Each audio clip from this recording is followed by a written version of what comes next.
Alhamdulillahirabbil alamin.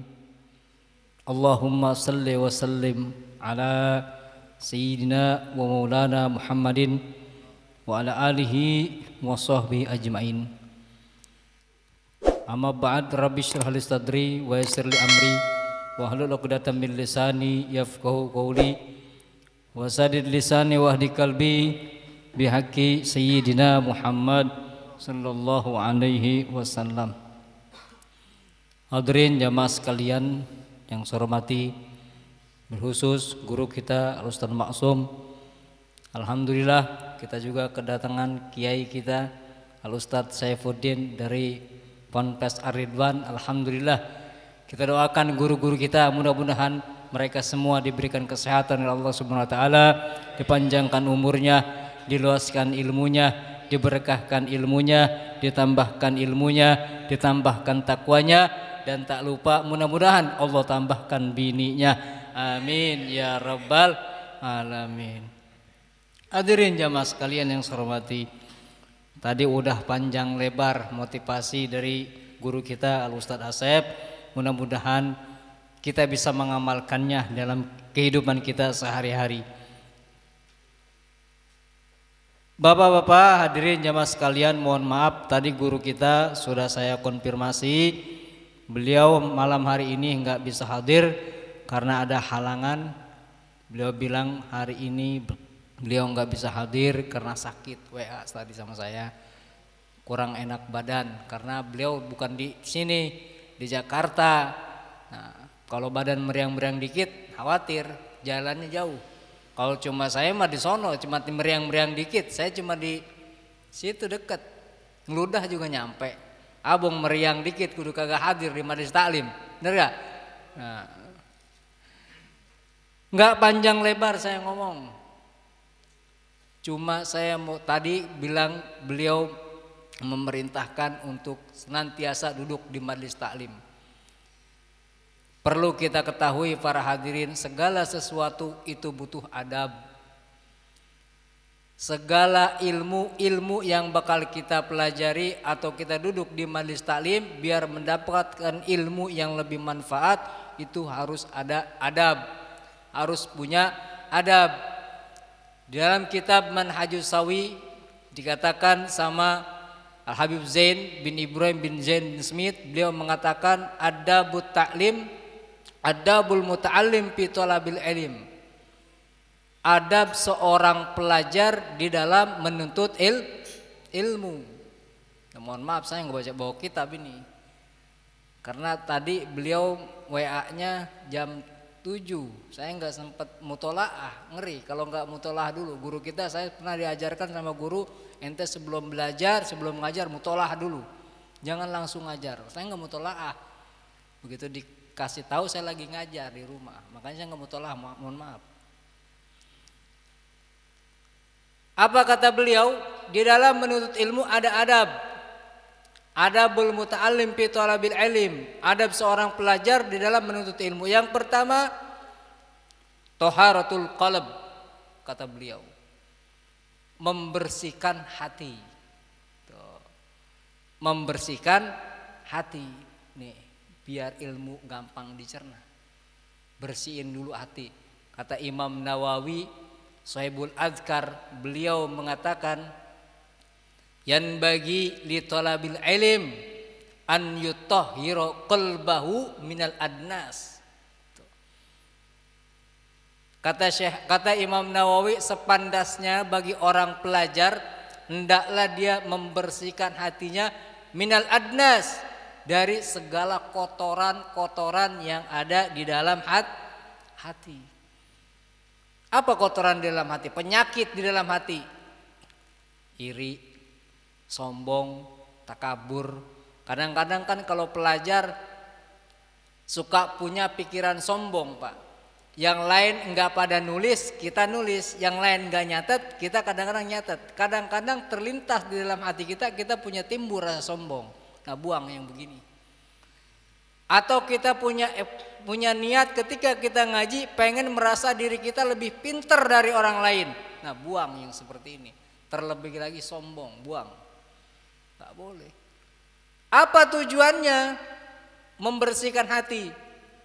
Kata Imam Nawawi, liyasluha liqabulil ilim, supaya gampang nerima ilmu. Tuh, gampang nerima ilmu. Kenapa? Hatinya bersih. Ya kalau ngaji itu jangan suka tengok kiri kanan. Kita nuntut ilmu itu dari rumah lurus, udah nuntut ilmu ngaji. Jangan mikirin orang yang ada di kiri, jangan mikirin ada yang di sebelah kanan. Orang kiri kanan mau lagu apa biarin. Dia mau main HP sambil ngaji biarin. Kita nggak usah negor, nggak usah, urusan guru itu. Kalau di majelis taklim ada orang ngobrol atau main HP ketika ngaji, kita diam aja udah. Kita fokus dengan pelajaran apa yang disampaikan sama guru. Gitu. Urusan orang yang begitu urusan guru ntar, biar yang negor. Jangan ditegur, biarin begitu. Tuh. Ya. Liyasluha liqabulil ilm, supaya mudah mencerna gampang nerima ilmu. Wa hifzihi, kata Imam Nawawi, dan gampang menghafal ilmu. Tuh, hatinya bersih, pikirannya bersih, gampang nerima ilmu. Mudah nerima ilmu, dikasih nasihat sama guru langsung nancep di dalam hati, langsung nancep di otak. Ketika dia mampu mengamalkan, diamalin sama dia. Tuh. Makanya dulu ada pernah cerita orang kerjaannya ngegaliin mayit. Kalau seandainya ada mayit digali sama dia, ini mayit ditonjok kepalanya nih yang kanan ke kiri. Kalau seandainya tembus, dibuang. Gali lagi yang lain.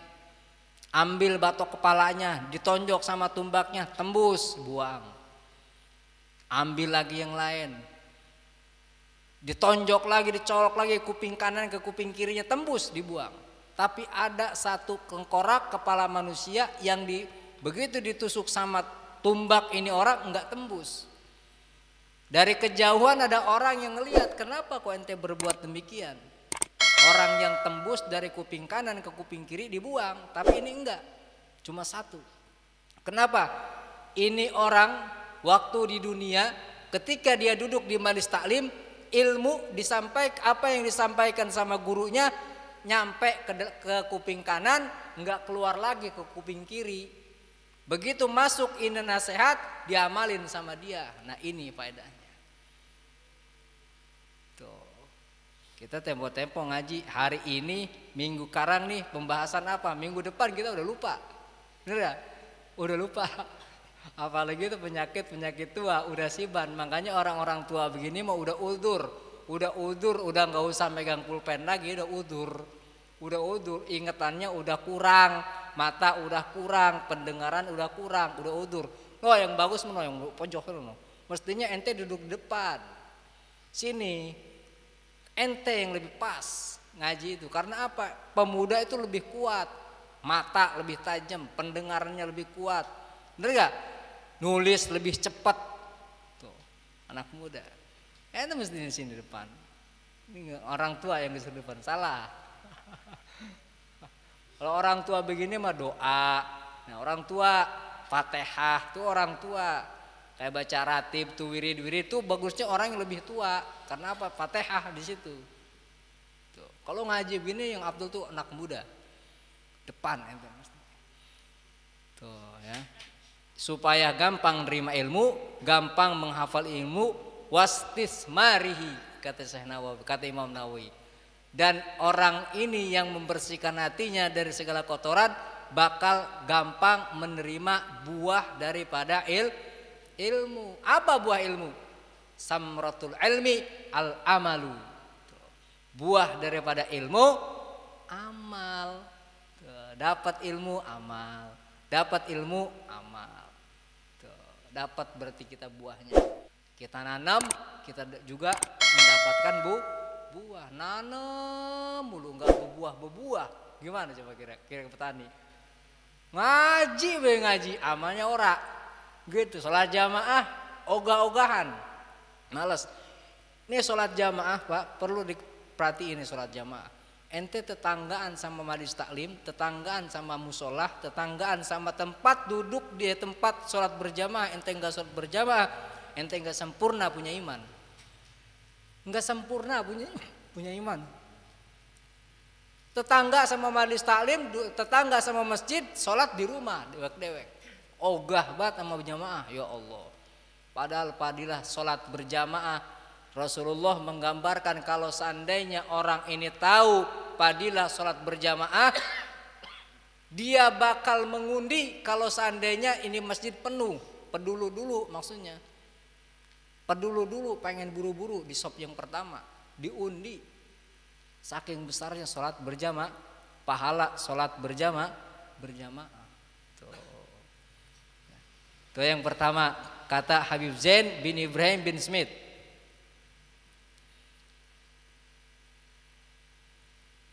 Puluh menit lagi dah. Yang kedua, apa kata beliau? Al-ikhlasu lillahi fi ta'limil ilm. Kata Habib Zain bin Ibrahim bin Smith di dalam kitab beliau, sepantasnya adab orang yang menuntut ilmu, niat yang ikhlas di dalam menuntut ilmu. Niat dulu pasang yang benar. Niat pasang yang benar. Niatnya apa? Minta mengharap ridho Allah, kebahagiaan di akhirat, menghidupkan agama, mensiarkan Islam, dan menghilangkan kejahilan diri kita dan kejahilan orang lain.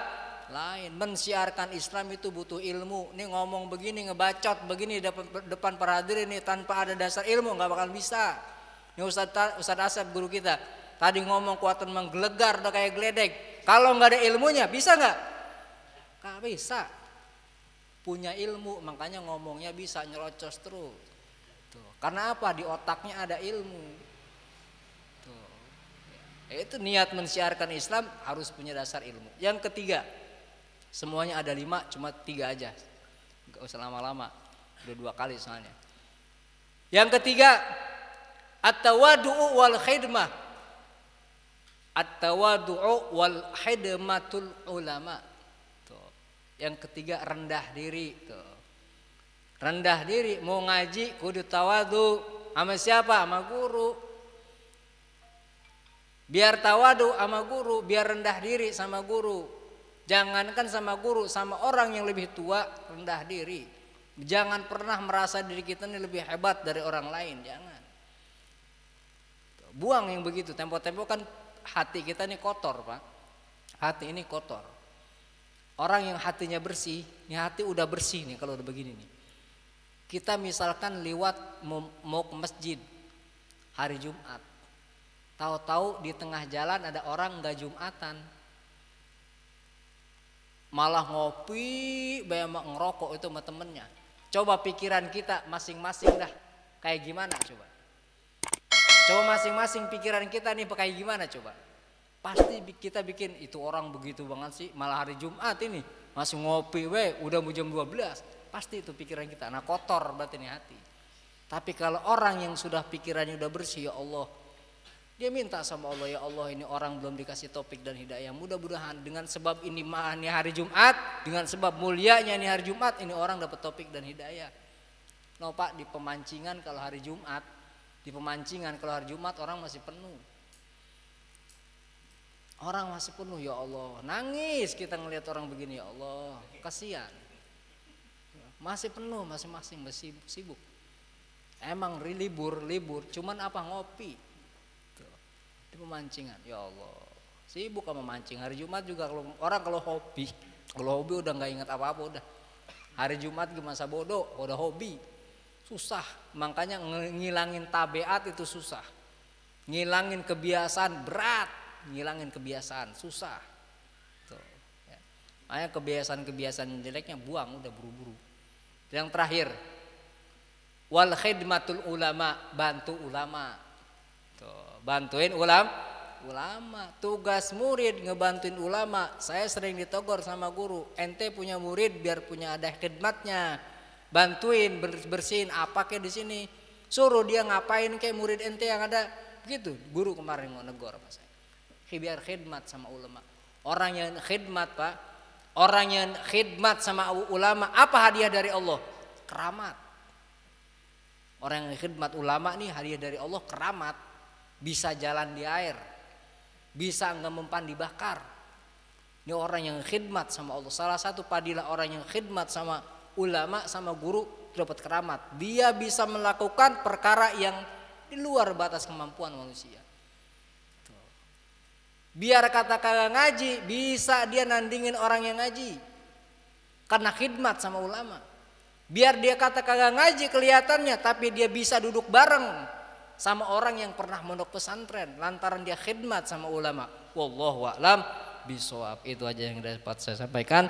Kurang lebihnya mohon maaf. Robbana fa'na bima 'allamtana. Rabbi 'allimna alladzi yanfa'una. Rabbi faqihna wa faqih lana wa qurrabatin lana fi dinina ma'al kutri wa dzakar. Allahumma hadina bihudak waj'alna mimman yusari'u fi ridhak wa la tuwalina waliyan siwak wa la taj'alna mimman khalafa amraka wa asaq wa hasbunallahu wa ni'mal wakil. Wala haula wala quwata illa billahil aliyil azim. Rabbana atina fid dunya hasanah wa fil akhirati hasanah wa qina adzabannar. Wa sallallahu ala sayyidina Muhammadin wa ala alihi wasallam. Walhamdulillahirabbil alamin. Wal minkum. Assalamualaikum warahmatullahi wabarakatuh.